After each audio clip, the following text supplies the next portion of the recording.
Udah. Assalamualaikum warahmatullahi wabarakatuh. Kami dari kelompok 2 proyek basis data Rombel SI07. Saya Erina Nurul Khadijah. Saya Alsyama Jandra. Saya Dinda Maulidia. Di sini kami akan mempresentasikan hasil kerja kami, yaitu perancangan logika bisnis sistem informasi bengkel. Yang pertama, yaitu ada desain database.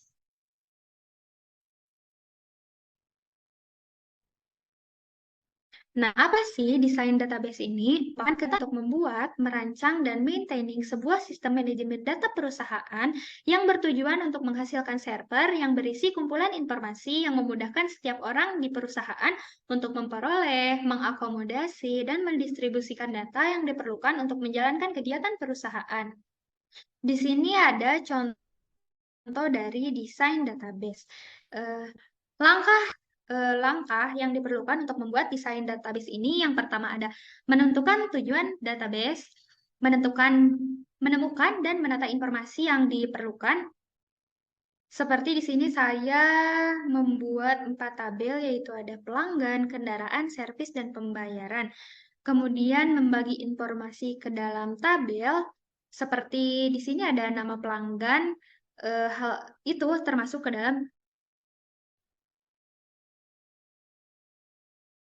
yang masukkan kepada tabel pelanggan. Selanjutnya ada ubah item informasi menjadi kolom, menentukan kunci utama, seperti di sini ada ID pelanggan, itu merupakan kunci utama atau primary key. Menyiapkan hubungan tabel, di sini ada tabel pelanggan mempunyai hubungan atau relasi one to many kepada tabel kendaraan, tabel servis mempunyai hubungan one to many kepada tabel kendaraan, dan tabel servis juga mempunyai hubungan one to one kepada tabel pembayaran. Setelah itu, memperbaiki desain Anda agar lihat lebih bagus. Tabel ini bisa disesuaikan. Selanjutnya ada view database yang akan dijelaskan oleh Dinda. Silakan Dinda. Di sini saya akan menjelaskan mengenai view database. View adalah objek yang menyimpan hasil query, baik dari satu tabel atau lebih. Di dalam database, view juga sering dinamakan sebagai tabel virtual. Sebagai contoh, di sini terdapat nama Dinda yang terdapat di dalam kolom nama. Itu merupakan contoh hasil query dan merupakan contoh view. Selanjutnya akan dijelaskan oleh Asya. Silahkan Asya.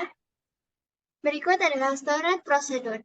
Store procedure adalah sebuah fungsi berisi kode SQL yang dapat digunakan kembali.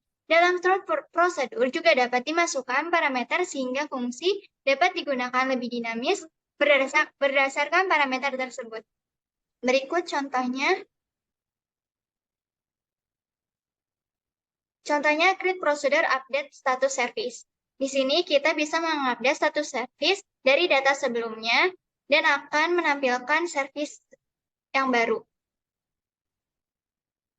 Selanjutnya juga yaitu ada create procedure gender pelanggan. Di sini kita bisa call gender pelanggan khusus perempuan saja.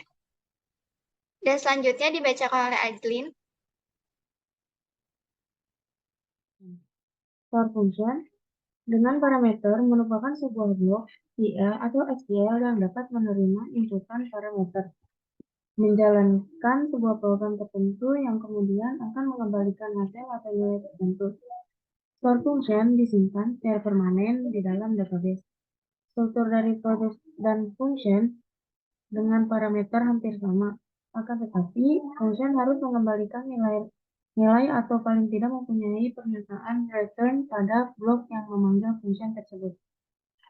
Contohnya, read function hitung jumlah pembayaran. Pada contoh kode di atas, kita membuat sebuah fungsi yang disebut hitung jumlah pembayaran dengan satu parameter masukan yaitu customer ID. Bertipe data integer, fungsi ini mengembalikan sebuah nilai integer. Di dalam fungsi, langkah-langkah yang dilakukan adalah sebagai berikut. Deklarasikan variabel total payment Dengan tipe data integer, lakukan query untuk menghitung jumlah total pembayaran dari tabel pembayaran query ini. Menggunakan subquery untuk mencari servis yang terkait dengan kendaraan yang dimiliki oleh pelanggan dengan customer ID yang diberikan. 3. Simpan hasil perhitungan ke dalam variabel total payment. Kembalikan nilai total payment sebagai hasil dari fungsi. Dengan 5. Akhiri fungsi dengan karakter double slash. Setelah fungsi dibuat, kita dapat menggunakan fungsi tersebut dengan melakukan query select terhadap fungsi hitung jumlah pembayaran dengan memberikan argumen 5 sebagai nilai customer ID. Hasilnya, sebuah tabel berisi satu kolom dengan nama hitung jumlah pembayaran 5. Nilainya adalah 15.000. Demikian fungsi hitung jumlah pembayaran akan menghitung dan mengembalikan jumlah total pembayaran untuk pelanggan customer ID 5. Contoh yang kedua,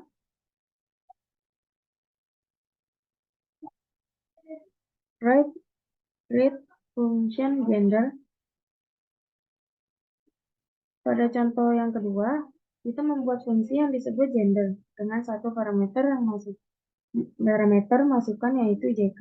Bertipe data char 2, fungsi ini mengembalikan dua nilai voucher plat 5.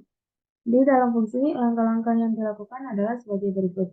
Deklarasikan variabel gender pelanggan dengan tipe data pajak plat 5 menggunakan pernyataan case untuk melakukan pengecekan nilai dari parameter. Jika nilai JK adalah T, maka variabel gender pelanggan dengan nilai perempuan. Jika nilai JK bukan T, maka set variabel gender pelanggan dengan nilai laki-laki. Gunakan pernyataan return untuk mengembalikan nilai gender pelanggan sebagai hasil fungsi. Akhiri dengan karakter double slash. Setelah fungsi dibuat, kita menggunakannya dengan melakukan query select pada tabel pelanggan. Dalam query tersebut, kita memberikan alias gender untuk memanggil fungsi gender dan mengembalikan hasilnya sebagai kolom baru. Hasil query akan menghasilkan sebuah tabel dengan dua kolom yaitu nama dan gender. Kolom nama berisi nama-nama pelanggan, sedangkan kolom gender berisi hasil pemanggilan fungsi gender untuk menentukan jenis kelamin berdasarkan nilai JK dari masing-masing pelanggan. Dalam contoh di atas terdapat 5 baris yang menampilkan nama-nama pelanggan beserta jenis kelamin mereka. Demikian fungsi gender akan mengkonversi nilai JK menjadi perempuan jika nilai adalah T dan menjadi laki-laki jika bukan T. Demikian.